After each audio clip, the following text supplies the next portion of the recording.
Hi, this is Jessica DaMassa with GuideWell. I'm here at Singularity University's Exponential Medicine, and standing with me is John Levison. John is an investor and has invested in 9 healthcare startups over the past 13 years, was it? Past 10, actually. 10 years. So John's going to give us some perspective that some of our startups might want to be interested in hearing about what to look for in an investor and how to really maximize your relationship with your investor once you find the right one. So start us off. Tell us a little bit about your background. Okay. What got you into investing? Why healthcare? Why startups? Okay. I was a securities analyst for 13 years. Okay. At Goldman Sachs and did technology companies, and then I left and got into money management, where I ran a fund that I started for 8 years, and that invested in healthcare and other technology companies and the internet. And 10 years ago I took a deep dive in personalized medicine, and that took me into healthcare in a bigger way. Okay, great. And the past 14 years I've only invested in private companies, startups usually, first money in I try. Oh, excellent. So you're right there from the beginning. Yes, I try. So with an early stage company, Yes. What kinds of things do they need to have in their pitch to really wow an investor? I prefer to think of it not as a pitch, Okay. but I need to understand what the product is or the service, Okay. and what change that's creating and why it's a 10x. It's got to be a 10x. We used to talk about this years ago. What does that mean? A 10x means it's 10 times better than Okay. what's available today. It used to be easy to demonstrate because it was 10 times cheaper, or 90% discount. Right. Because you were bringing new technologies to a different market. Here it's very different in healthcare. You're looking for something that's extraordinarily different, creative, that hasn't been done before, and I have to know why that's important and why it's going to better people's lives, save lives, and ultimately save money. That's going to facilitate the whole thing as well. So when a healthcare startup is pitching you, or not pitching you, but Yes. kind of pleading their case, I don't know how we want to say that. Telling me But about telling what their they do. story, let's Yes. say it that way. When a healthcare startup is telling you their story, Right. and as an early investor, what kinds of things do they need to remember about telling that story? Because oftentimes we see a lot of healthcare startups that will change their story based on what one investor tells them, and then they go to the next VC firm and they want to see these changes, and so they modify their story. Is that a good idea? Is that a bad idea? What do you think? I think it's a bad idea. I think that the idea is the idea, and you have to find people that appreciate that idea and understand what you're trying to do with that idea, and certainly you're looking for people who can help you refine it and improve it and get it better targeted, or think of a different way of building a business around that idea itself. So you need to take everything you can from everyone, but if you've decided to go a certain way, don't take a conversation with a even prominent venture capitalist so much to heart that you change everything you say to repackage it, because you're bound to find another conversation with an equally prominent person that's going to want to make you reorient that again. I think it's important to be true to yourself and to find someone who really understands what you're doing and can help you take that idea to the next step. Right. I mean, in a lot of ways, I think it's almost like entrepreneurial matchmaking, right? So you have It to is. find, as a startup, you have to find the right investor out there for you, because Exactly. there's a lot more at stake than just the dollars, right? Totally. So talk a little bit about what you do for some of the startups that you've invested in. First off, I provide capital, and that's one of the things that gets me in the door. Right.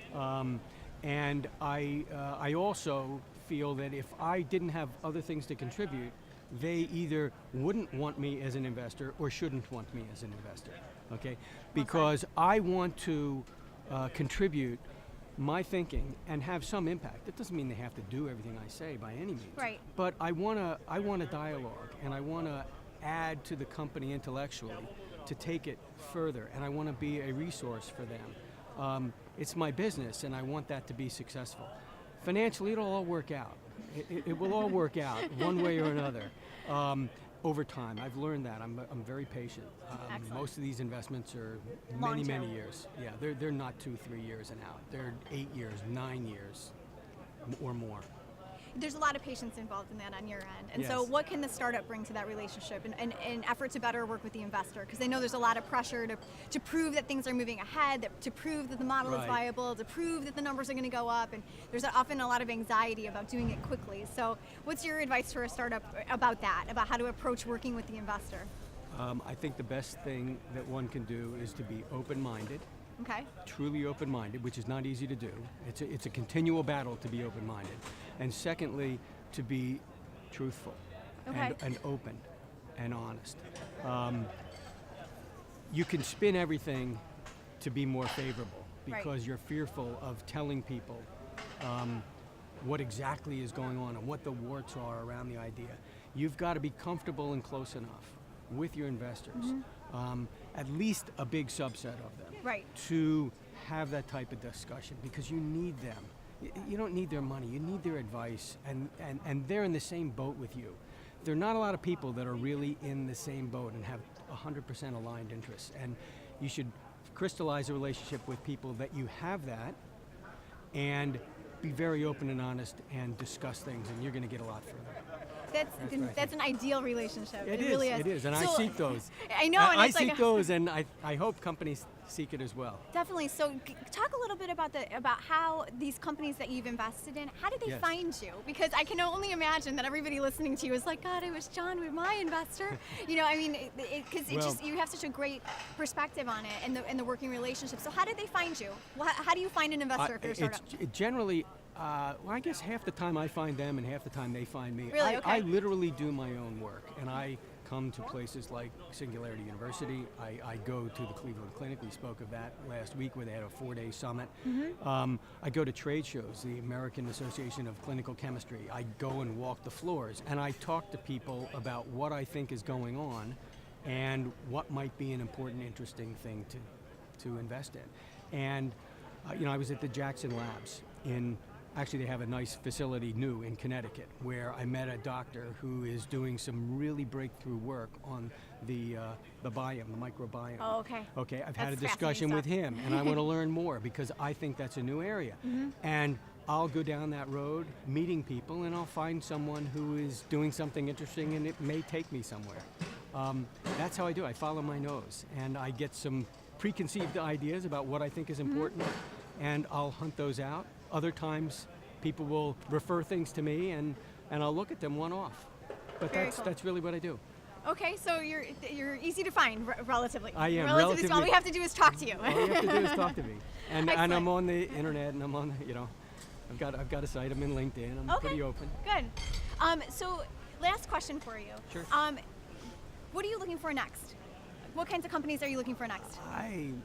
As I mentioned, the microbiome is of interest. I may find something there. I'm also looking in imaging and big data, applying big data Sure. to, and I think there is a real business model that can be built to bring that to market in a way that's optimal, and I haven't found that yet. Okay.